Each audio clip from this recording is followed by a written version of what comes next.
Hello friends. आज मैं आपके लिए एक परमेश्वर का वचन लेके आई हूँ। आज परमेश्वर मुझे इस चीज़ से उजागर कर रहा था कि किसने कहा तुझसे, और ये बात मेरे हृदय में घर कर गई कि परमेश्वर क्या कहना चाहता है। कल रात की बात है जब मैं सोने गई और मैंने परमेश्वर से क्वेश्चन आंसर करना शुरू किया। परमेश्वर, क्या होगा इस दुनिया का, या जो चीज़ें चल रही हैं अभी, क्योंकि सब परेशान हैं अपनी अपनी नौकरियों के लिए, सब परेशान हैं बहुत सारी चीज़ों के लिए। आज आपके दिल में बहुत सारी परेशानियां होंगी, आज आपके दिल में बहुत सारे क्वेश्चन होंगे, सवाल होंगे जो आप परमेश्वर से पूछना चाहते हो। क्या परमेश्वर, कैसे, कब, कैसे होगा, कैसे चलेगा, कब होगा, कितने सारे सवाल हमारे दिलों में हैं। परमेश्वर उन सवालों के लिए क्या कहता है, क्योंकि वो हमारा ज़िंदा खुदा है, और जब भी हम कोई भी सवाल उससे पूछते हैं वो हर सवाल का हमें जवाब देता है। वो गूंगा नहीं है, वो बहरा नहीं है, वो देख सकता है, वो अंधा नहीं है, और वो हमारी बातें सुनता है और हमारी बातों का जवाब देता है। तो कल रात की बात है, मेरे हस्बैंड आके मुझसे बोल रहे थे कि मुझे बहुत चिंता हो रही है कि हमारे नौकरियों का क्या होगा, कैसे चलेगा, इकॉनमी में क्या होगा। और तभी वो सवाल मैं परमेश्वर से करने लगी कि परमेश्वर, ये चिंता है सबकी आज के दुनिया में, तो इस बारे में तू क्या कहना चाहता है, क्योंकि मैं तेरे वचन पे विश्वास करती हूँ और मैं जानती हूँ कि तू क्या कहना चाहता है, लेकिन फिर भी मैं तुझसे तेरे मुंह से सुनना चाहती हूँ कि तू क्या कहना चाहता है, आज का वचन क्या है तेरे बच्चों के लिए तेरे पास।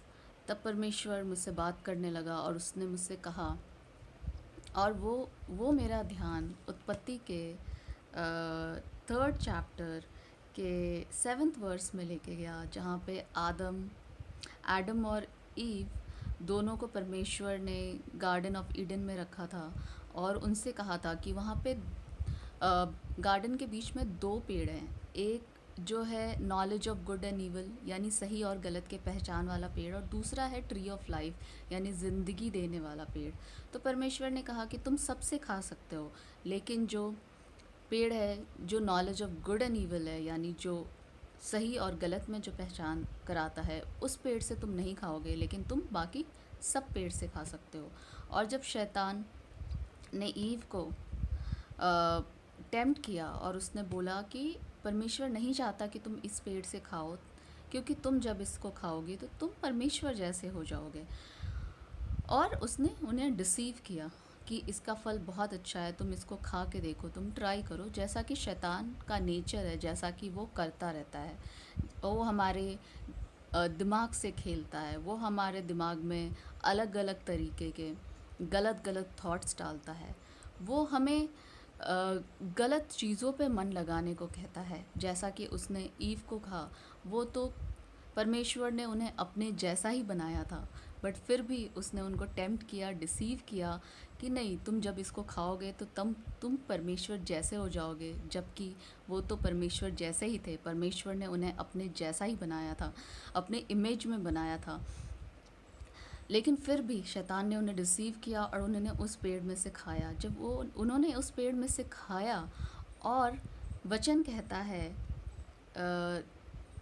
जेनेसिस उत्पत्ति के 3rd चैप्टर में, तीसरे अध्याय के 7th वर्स में, तब उन दोनों की आंखें खुल गईं और उनको मालूम हो गया कि वो नंगे हैं। इसलिए उन्होंने अंजीर के पत्ते जोड़ जोड़ कर लंगोटा बना लिए, मतलब देयर आईज वर ओपन्ड, और उनको पता चल गया दे वर नेकेड, एंड उन्होंने अपने लिए कपड़े बनाए सिल सिल के। उसके बाद 8वां अध्याय कहता है, सॉरी 8वां पद कहता है, and they heard the sound of the Lord. फिर उन्होंने परमेश्वर की आवाज़ सुनी कि वो गार्डन में शाम के वक्त आके टहल रहा है, और वो उसके प्रेजेंस में जाने से डरने लगे। क्यों? क्योंकि उनकी आंखें सही और गलत के लिए खुल गई। उनकी आंखें, उनका दिमाग सिन कॉन्शियस हो गया। उनके जो फाइव सेंसेस हैं वो काम करने लगे, लेकिन उनके spiritual senses they felt a disconnect God के साथ, और उनका दिमाग जो पाप को देखने लगा, it became sin conscious rather than being God conscious, rather than being his conscious about his goodness कि परमेश्वर अच्छा है, परमेश्वर भला है। बट उनकी आंखें खुल गई उनके अपराधों को देखने के लिए, उनके पापों को देखने के लिए, और वो परमेश्वर की प्रेजेंस में जाने से डरने लगे, क्योंकि पाप हमें रोकता है कि हम परमेश्वर की उपस्थिति में जा सके। पाप हमें हमेशा कंडेम करता है कि तुम इस लायक नहीं हो कि तुम परमेश्वर की उपस्थिति में जा सको, और वो झूठ है। इसलिए वो पाप जो उनका दिमाग खुल गया और वो सिन कॉन्शियस हो गए, वो उनको बोलने लगा कि तुम इस लायक नहीं हो कि तुम परमेश्वर की उपस्थिति में जा सको, और वो अपने आप को पेड़ के पीछे छुपाने लगे। परमेश्वर उनको आवाज़ दे रहा था, बट वो छुपे हुए थे, वो उसकी उपस्थिति में नहीं आना चाहते थे। तब परमेश्वर ने कहा कि किसने कहा तुमसे, किसने कहा, हु सेड यू दैट, किसने कहा तुमसे कि तुम नेकेड हो, तुम नंगे हो, किसने कहा तुमसे? क्या तुमने उस पेड़ से खाया है जिस पेड़ से मैंने तुम्हें खाने को मना किया था? तो उन्होंने ज़िंदगी के पेड़ को ना चुना, बट उन्होंने knowledge of good and evil वाले ट्री को चुना, और जब उन्होंने उसको खाया तो उनकी आंखें खुल गई पाप को देखने के लिए। वो कॉन्शियस हो गए कि हम पापी हैं, और वो परमेश्वर की उपस्थिति में जाने से घबराने लगे। वो परमेश्वर की उपस्थिति में नहीं जाना चाहते थे। और परमेश्वर ने बोला, तुम्हें किसने बोला, किसने बोला कि तुम नेकेड हो, कि तुम नंगे हो, किसने बोला तुम्हें? तो जब परमेश्वर आज भी हमसे यही सवाल करता है, किसने बोला तुम्हें कि इकॉनमी में परेशानी है तो तुम्हारा जॉब में प्रॉब्लम होगी? किसने कहा तुम्हें कि तुम ज़िंदगी भर बीमार रहोगे? किसने कहा तुम्हें कि तुम्हारे रिश्तों में हमेशा परेशानी रहेगी? किसने कहा तुम्हें कि तुम स्वस्थ नहीं रह सकते? किसने कहा तुम्हें कि तुम कमज़ोर हो? किसने कहा तुम्हें कि तुम ये नहीं कर सकते? किसने कहा तुम्हें? कौन कह रहा है? आप किसकी बातें सुन रहे हो? आप शैतान की बातें सुन रहे हो या आप परमेश्वर की बातें सुन रहे हो? क्योंकि परमेश्वर कहता है कि मैं आया ताकि तुम ज़िंदगी जियो और बहुतायत से ज़िंदगी जियो, और मैं तुम्हारा चरवाहा हूँ, और मैं तुम्हें हर चीज़ दूंगा जिसकी तुम्हें ज़रूरत है। और परमेश्वर हमारे हर ज़रूरतों को हमें देना चाहता है भरपूर मात्रा में, इन अबंडेंस। ये वो कहता है, ये परमेश्वर कहता है। तो जब भी आपका दिमाग इस ओर जाता है कि क्या होगा, कैसा होगा, तो ये परमेश्वर नहीं कह रहा है। और परमेश्वर आपसे पूछता है, किसने कहा तुम्हें कि ऐसा होगा? क्योंकि आप उस राज्य को बिलोंग करते हो जहाँ कोई कमी नहीं होती, जहाँ कोई बीमारी नहीं होती, जहाँ पे सिर्फ अबंडेंस ऑफ जॉय है, खुशी है, शांति है, वृद्धि है, स्वास्थ्य है, अबंडेंस है, ब्लेसिंग है। वो परमेश्वर का राज्य है जो यीशु आपको देने के लिए आया। जब आप परमेश्वर यीशु को अपना परमेश्वर स्वीकार करते हो तो आप उस राज्य के वासी हो जाते हो। उसके द्वारा आप उस राज्य के वासी हो जहाँ का राज इस दुनिया के राज से अलग है, जहाँ पे आप कैसे भी सिचुएशन में हो, बट परमेश्वर आपको अबंडेंस देता है, आपको स्वास्थ्य देता है, आपको कभी किसी चीज़ की कमी नहीं होती है, क्योंकि वो आपको बहुतायत से हर चीज़ देता है। आज दुनिया की इकॉनमी जैसी भी हो, दुनिया में जो भी हो, बट परमेश्वर के राज्य में जब आप हो तो आप हर तरह से सुरक्षित हो, क्योंकि उसने आपको हर चीज़ को, धरती पे हर चीज़ के ऊपर अधिकार दिया है। उसने आपको रूल करने के लिए बनाया, उसने आपको इस धरती का राजा बनाया है।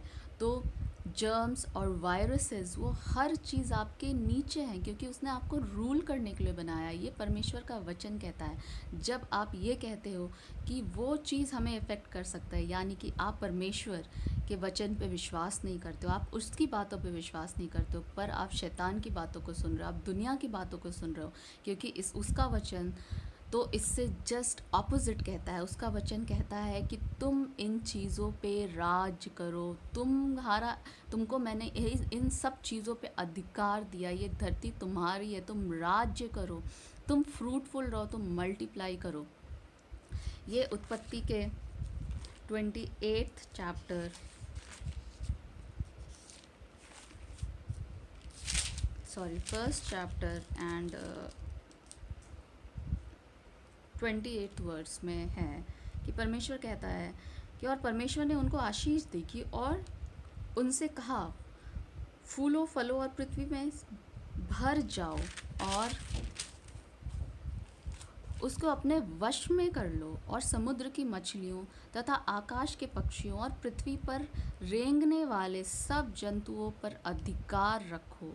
फिर परमेश्वर ने उनसे कहा, सुनो, जितने बीज वाले छोटे छोटे पेड़ सारी पृथ्वी के ऊपर हैं, और जितने वृक्षों में बीज वाले फल होते हैं, वे सब मैंने तुमको दिए हैं, और वो तुम्हारे भोजन के लिए है। तो परमेश्वर ने कहा, ये सारी चीज़ें मैंने तुम्हारे भोजन के लिए दी है। ये सारी चीज़ें जो भी धरती पे मैंने बनाया है, वो सारी चीज़ें मैंने तुम्हारे लिए बनाई है। जाओ, तुम इन पे राज्य करो, इन पे अधिकार रखो। तो जब आप बोलते हो धरती की चीज़ें आप पे अधिकार रखती हैं, तो वो परमेश्वर के वचन के खिलाफ है, वो परमेश्वर के वचन के जस्ट ऑपोजिट है।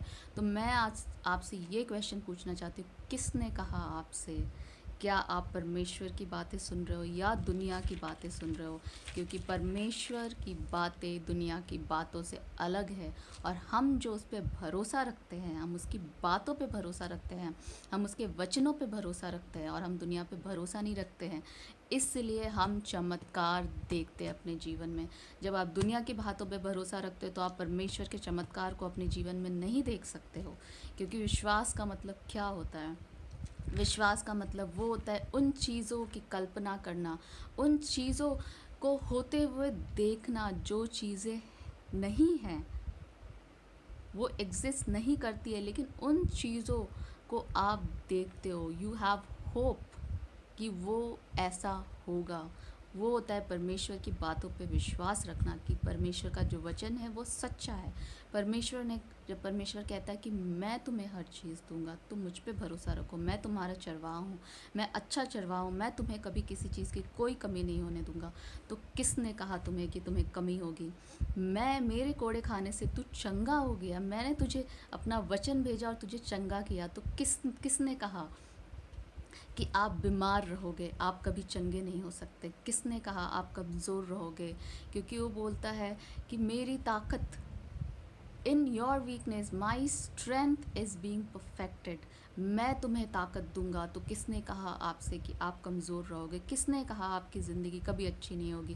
क्योंकि परमेश्वर का वचन तो कुछ और कहता है। परमेश्वर का वचन कहता है कि मैं आया ताकि तुम अच्छी ज़िंदगी जी सको, तुम जियो और तुम बहुतायत के साथ ज़िंदगी जियो।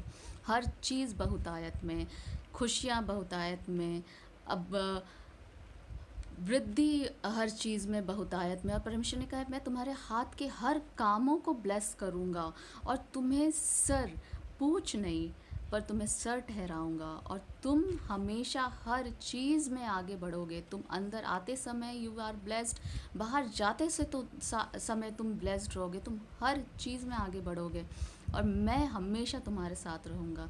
ये परमेश्वर का वचन कहता है। तो आज आप किसकी बात सुन रहे हो? किसने कहा तुम्हें? ये परमेश्वर का सवाल है, तुम किसकी आवाज़ सुन रहे हो?